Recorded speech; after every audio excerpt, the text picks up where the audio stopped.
Neige ou pas neige, les agriculteurs restent mobilisés contre à la fois l'accord du Mercosur qui reste en suspens et contre la politique du gouvernement, ou devrais-je dire la non-politique à leur égard. De ce fait, Annie Genevard s'est rendue dans une ferme ce jeudi. Une grosse ferme d'un grand exploitant, très différente des petits éleveurs de la coordination rurale qu'elle refuse toujours de rencontrer. La ministre de l'Agriculture s'est donc rendue dans le Pas-de-Calais chez un récoltant d'endives.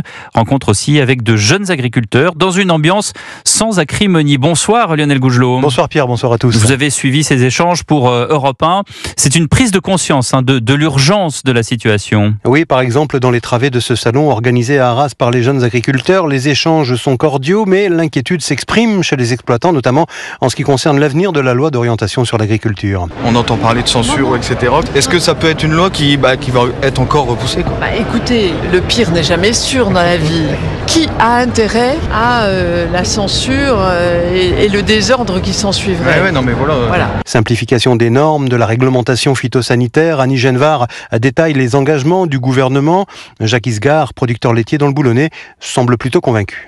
Elle se met sur les dossiers, mais les dossiers sont très complexes, très compliqués à comprendre, à faire comprendre à l'Europe. Mais elle est peut-être compétente. J'ai pas dit qu'elle n'était pas compétente, elle est certainement très compétente. Il y a toujours la même attente par rapport aux crises, et avec ce qui va nous arriver avec le Mercosur. Qu'est-ce qu'on va avoir ? Qu'est-ce qu'on va subir ? Car ce qui revient en boucle ici, c'est effectivement l'urgence de sauver l'agriculture française. Nous, ce qu'on veut, c'est l'ensemble de nos revendications, qu'on puisse vivre de notre métier sereinement et pouvoir envisager l'avenir. Maintenant, nous, on attend le concret.